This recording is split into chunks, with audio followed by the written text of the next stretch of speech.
Well, hey everybody! Welcome back to yet another episode of Totally Amazing Mushrooms. We had a little bit of rain the past few days, and it's brought all kinds of fungi out. So we're going to hit 3 or 4 trails out there, and we're probably going to hang out on the property here as well. So come for a walk with us, see what we can see. Just growing in the grass here. We got some beautiful, look at these guys, they look like a golf ball on a tee, just perfect. Beautiful dandelion in the front there.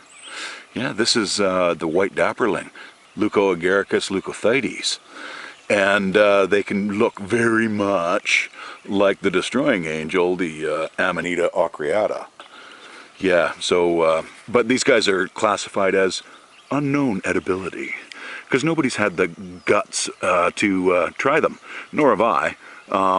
But we do know that a majority of the Amanitas have a vulva, and this guy here does not, but he has a bulb. These guys can bruise, kind of yellowy, and we can see here it does not have a vulva, and oh, this guy's veil has broken, and he's, oh, this side's not quite. You can see it's going to leave this ring. Kind of little dogs stepping all over everything's got to be the center of attention. This guy's growing right on the side of the field here. Originally, it was actually in the Agaricus genus, by Carlos Vittadini back in the 1800s there, and it wasn't until like 1977 that it got thrown into the Leucoagaricus genus by Solomon Wasser. Yeah. So unknown edibility. Look at these beautiful, beautiful gills in there. Yeah, just a real nice specimen though. It's a beautiful, beautiful. One day I might get the guts to actually try them, but yeah, probably not. And quite often they'll have like a little knobby on the top. Like this one here's kind of got almost a squarish kind of shape to it.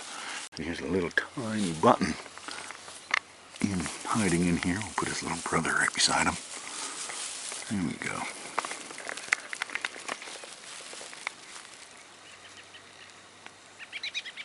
Yeah, Leucoagaricus leucophytes. But they like grasses and sometimes disturbed soil. This is all disturbed soil in here. But wow, just beautiful. I mean, they're so meaty. It would be really nice if you knew that you could eat them. So, either way, you can't eat them all. Just happened to spot these little tiny mycenas here. These guys are just little beauties. And sometimes this particular species can get some blue around their margin, and they can get blue at the base of their stipe there. And you can see this guy still has kind of tinges of blue to them. The other neat thing is this guy actually has a gelatinous pellicle. See if we can get that shot there. You see that jelly? And just let go there. So that's one of the little signs that I believe that this is the Mycena amicta. And just little tiny, tiny guys.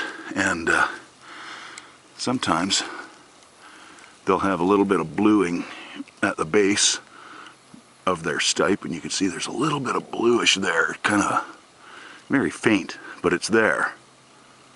Yeah, there you go. I think that's showing up a little bit better there. So yeah, so I do believe that these little tiny guys here are the Mycena amicta, having that little bit of blue, and when they're really young, like that one back there has a little bit more blue than the other guys. And it's very, very faint on this one, but sometimes it can be quite blue. Beautiful little guys with the gelatinous pellicle, and no, that does not mean having the gelatinous pellicle and the blue that they have psilocybin in them. They do not. But here, this little guy back here, actually, you can maybe see the blue on this guy a bit, if it'll focus. Yeah. Cool. All right, let's move on and see what we can see. Oh, wait a minute. Here's another guy in here. This little guy in there is showing a little bit more blue. If I can get these grass out of the way here, they're wanting to focus on the grass and not the little mushroom. Here we go. Come on, focus. And he's actually focusing a little bit. And these guys like growing off of, you know, just needle duff and leaf litter and stuff like that. But yeah, so there we have it. Just this little bundle of beauties. So last video we put out there that we thought we were looking at the Mycetinus copelandii, that little garlicky mushroom, and wasn't quite positive. Pretty sure we were in the right genus, which we were. But with the help of one of our amazing friends out there, and so apparently the copelandii actually grows with tan oaks, and there's another species in the genus, and it's called Mycetinus salalis, and it grows with the salal and Oregon grape, and that's what we got around here. This is all the Berberis aquifolium right here, and we got, you know, I mean, there's a few more growing around here, but wow, the second you pick these guys, they really do smell of garlic. So that's what we have with the help of one of our amazing friends out there. We believe that this is Mycetinus salalis. And thank you for your help on that. I tell you, it is so easy to walk right by them. The leaves are just the same color. So this guy, yeah, it was under a fern right by the edge of a nice salal patch. But they're so hard to see. With all these leaves have fallen. So yeah, the colors just draw my eye. So now every leaf I see, I'm going, hey, Chanterelle. Yeah, no.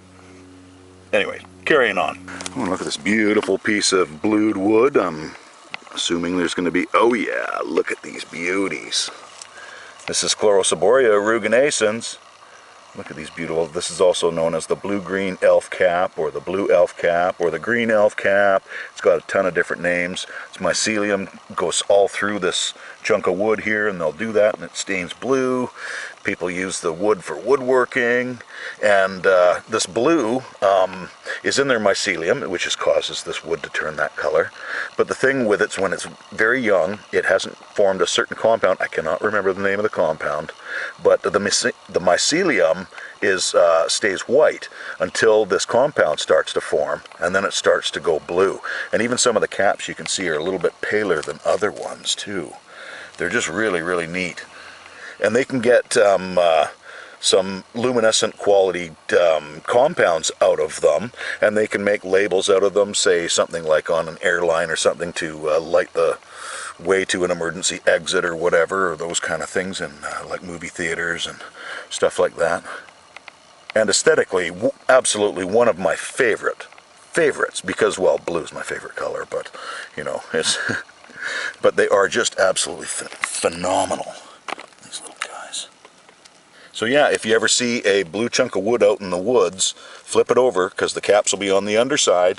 They like to have it nice and moist, and they like it shady. So yeah, we'll just let them go back to resting. Well, well, well. I have been expecting these guys to come out for quite some time, a few weeks anyways. These, my friends, look at this, wait. There we go. This is the velvet-footed pax. Its name is Tapenella atrotomentosa. And these guys are just, they love their conifers. This is most likely a Abies of some kind. This is an Abies forest. And there's Doug firs too. It could be a Doug. But yeah, there's lots of that. Lots of them around. This guy's been getting mowed down by a slug. But yeah, these guys were originally, back in 1780s there. August, oh, what was his last name? August Batched. He called it Agaricus atrotomentosas, and had that name for about 50 years until our Autobot friend there, Elias Magnus Fries, came along and said, you know what, I think it's a Paxillus.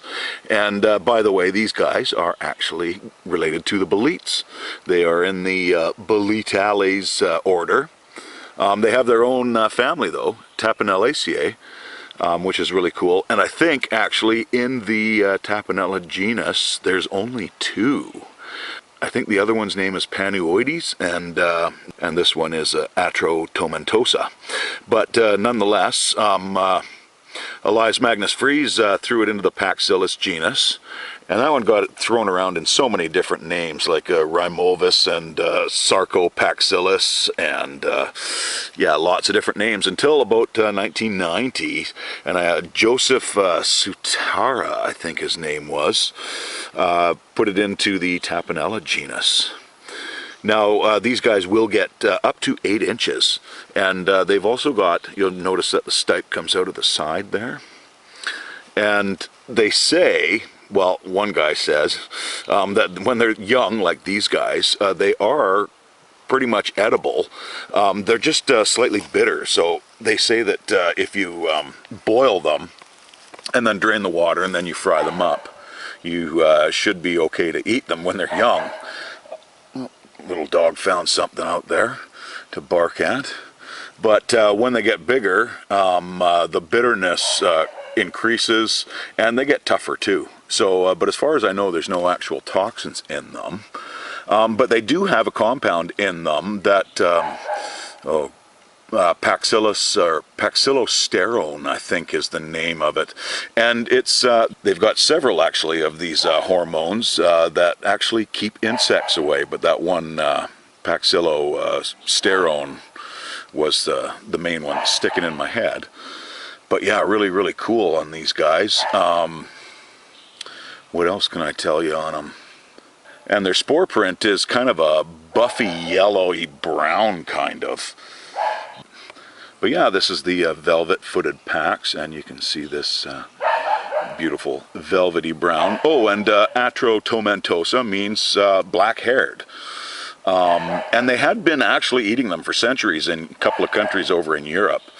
But there has been the 1 or 2 documented cases of gastrointestinal distress. But either way, a very cool find, very happy to find them. It's another thing you can notice too is that like a lot of the Paxillus and whatnot, their rims are rolled in somewhat there. But you can see that the slugs like them. Very awesome find, very happy to find them. And we're going to keep on moving down the trail. So I figured out what little dog was barking at. And it scared me when I saw it. Look at this guy in here. I thought it was a cougar when I first saw it. He's just a big, fluffy house cat. Anyways, I'll leave him alone. He's found a good hiding spot away from. Oh, little dog. She's right below it. She knows it's up there. Anyways, yeah, totally freaked me out. Thought it was a coug, but just a distant relative. This is the 3rd Mica cap flush this year. Totally amazing. I love these guys. This is Coprinellus micaceus. Only just around 2011 got taken out of the Coprinus genus, which is where the shaggy mane, the Coprinus comatus is. And the Coprinopsis atramentaria was in there too. But DNA shown that they were different. So there is another one that's very, well, almost identical to these guys. And that's Coprinellus truncorum.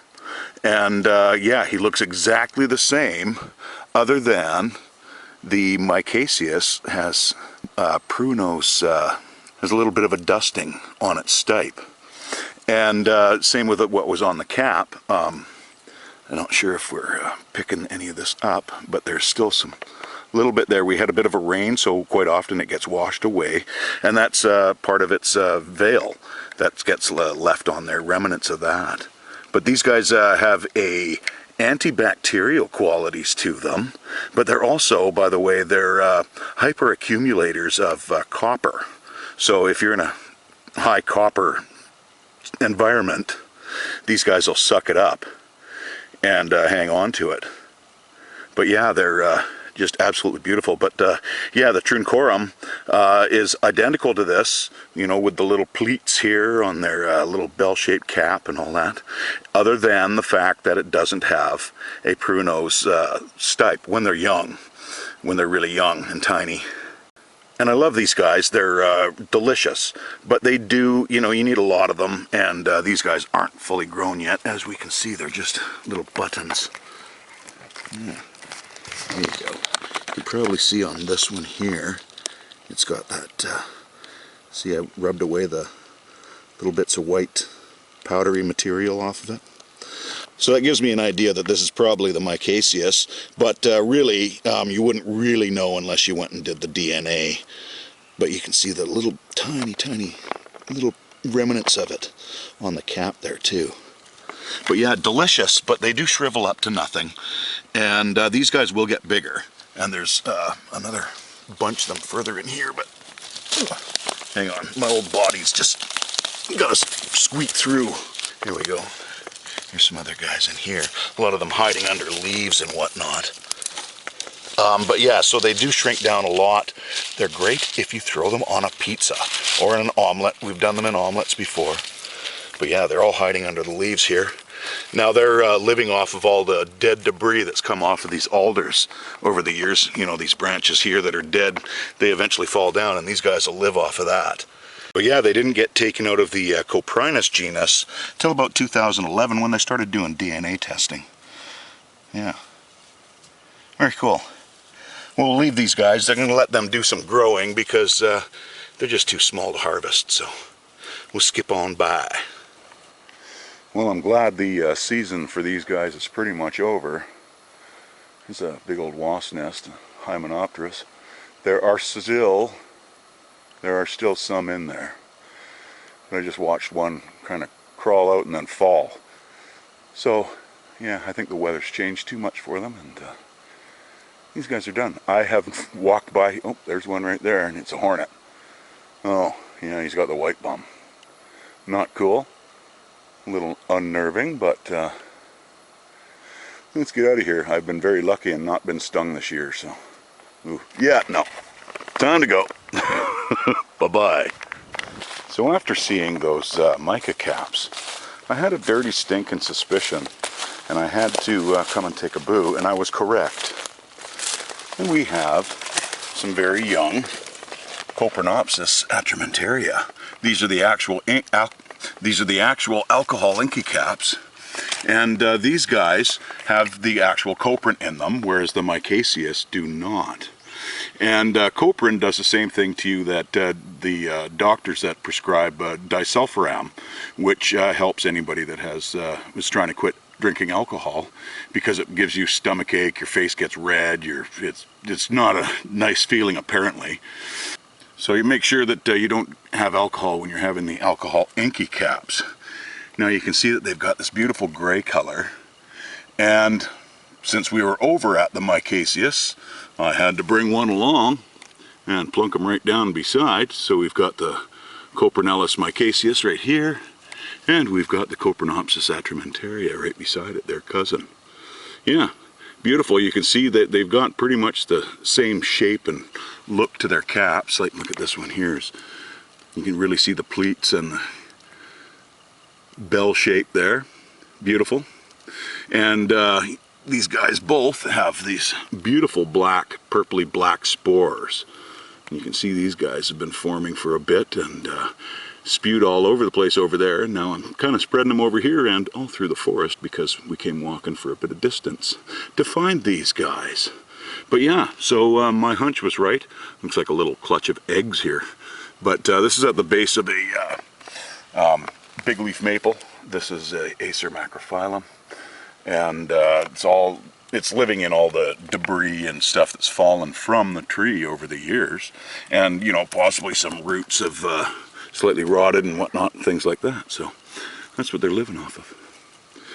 The flesh of the micaceous, I found actually more of them over there, so they've really spread, and there's quite a number of them. These guys are just a tiny little clutch of them, though, by the looks of things. And sometimes they'll actually come up into this crotch here, which they still might. You know, we just might not be ready for that yet. So yeah, these guys will carry on with their growth. And oh, here's another neat thing is So these guys are very fragile, both sets, and just like the Candoleomyces candoleanus, the pale brittle stem, they're all three of these are in the Sathralaceae family. And all three of these have had 3 flushes in the last, what, 6.5, 7 months maybe? So yeah, really amazing. Love them. These guys will shrink down when you cook them quite a bit. So, you know, if you put them in an omelet, they're beautiful. They got full of flavor. I like them on a pizza, and they just cook perfectly in the amount of time that they're in the oven with the pizza and everything. So everything comes along pretty swimmingly. But yeah, so glad that my intuition was correct on these. But just absolutely cool. And oh yeah, they're quite tight. So there we have it. We have the Copernellus micaceus, and we have the Copernopsis atramentaria. And both of these were taken out of the Coprinus genus, where the shaggy mane is, Coprinus comatus, and put into their 2 separate genus because of their different attributes. And I think that was around 2010, 2011, something like that. Yeah. You know, we've been out looking for mushrooms and whatnot. And see over here on this little mound, we happened to spot these guys. And I was thinking, oh, they look like chanterelles. But upon closer inspection, they are not. Look at this. Yes, these are not the chanterelles. These are actually also known as woolly chanterelles, or tufted chanterelles, or scaly chanterelles. But their real name is actually the Scaly vase. And if we take a look at one of these guys here, I'm just gonna break them off, you can see that they have the very similar gill structures to the actual Cantharellus. Now, funnily enough, these guys were originally thrown in the Cantharellus genus, originally by Louis David Schwanitz, our namesake of the Phaeolus schweinitzii there. And, well, about 50 years later, that was about in, I don't know, 1850s or something like that, but around 1900, a fellow named, what the heck was his name? Oh, it was Franklin Sumner Earl. He described it as tuberellus and made it the type species of the tuberellus. However, he didn't follow the rules for nomenclature, and it was dismissed. So it stayed in the Cantharellus genus until about, 1945, Rolf Singer put it in the Gomphus genus. And it stayed there for a long time. People tried to rename it and whatnot. However, when it got to 2010-ish, and they started doing the DNA sequencing, they found it was actually only distantly related to the Gomphus. So they actually resurrected the Turbinellus genus, and that is where she stayed. This is Turbinellus flaccosus, and flacco means a tuft or woolly. And just they're just amazing. Now, are they edible? Well, no. The majority of people that have tried them have gotten GI upset, they've vomited, they've had diarrhea, and just really didn't do well. However, in northern India and parts of Nepal, they have been eating them for centuries. Now the question is, they're wondering, are they a slightly different species that don't have the compounds in them that make us ill?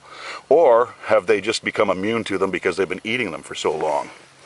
But yes, they could be mistaken for a chanterelle, and I understand that. They have the veiny kind of gills there. And yeah, and this is what this is what gives them away, is this really tufted and scaled top. But beautiful, yeah, you can see why they call them the Scaly vase, because that's what it looks like to me. So yeah, they'll form an ectomycorrhizal relationship with the conifers. They like the Doug firs, the Pseudotsuga menziesii. They like the hemlocks, the Tsuga heterophylla. They like the abies, whether grandis or balsamia, they don't care. But yeah, so just amazing little creatures. Don't throw these in your basket, or you're going to be getting some GI upset from these guys. Very cool. Beautiful though. So easy to be mistaken for chanterelles, like I did from a distance. So, very, very cool. Here's some younger ones here. And there is another species that's more in the browner shades, and that's Turbinellus kaufmannii. So, yeah, a little bit different, but he's more brown. And they start to lose their orangey color a little bit as they age, and this one's getting a little bit older. These are newer down here, but I didn't want to pull up these new ones. I just wanted to pull up one of these older ones just to show you. All right, very cool. I'm almost out of battery, so we've got to scooch along down the trail. And in the grasses here, out in the field, I was mowing and happened to start spotting some white golf balls out in the field. This would be Lycoperdon pratense, and very similar to the Lycoperdon perlatum, but those guys have those little kind of scabers on the top, and when you wipe them off, they bruise. And these ones do not bruise, and inside they should be a beautiful pure white. So what we're going to do is we're going to take our kniffy here, and we're going to cut this guy in half. And this guy is long gone. So if you see that their innards have gone this color, they're starting to sporulate. They are done. Don't even bother trying to ingest them. And oh, we got some geese coming in. Nice. And so you can see these little kind of scabery things on the top here. Hopefully the camera's focusing enough. When you rub them, these guys do not bruise, that grayish browny kind of color. Yeah, very nice. You can see they come off in your fingers here. So this one's probably pretty good. We're just going to keep going here. And also with these guys, you will probably notice that they kind of have a flat top to them, kind of an anvil shape they call it. And instead of having the little tiny hole to release their spores like the Lycoperdon perlatum, these guys are more like the earth balls, and they'll split open. And their spores just kind of puke out as the wind blows, or some animal kicks them over, or some kid jumps on them. And this is what you want inside, this beautiful white color, and not anything that's turning yellow. Yeah, unlike these guys here. You don't want that. These are too far gone. This one here is pretty good. We're good to go with this one. Here's one here that's probably really, really far gone because it's getting kind of yellowy. And yeah, you can see that. There you go, there's their spores in there that are starting to develop. And we'll see if we've got any ones that are viable out here, because we're going to make some soup. Alright, well, we got a basket with a bunch of pratense in here. And we also grabbed ourselves a bunch of suillipuff. So we're going to actually make an awesome soup out of these guys. And so let's go into the house and make this mushroom soup.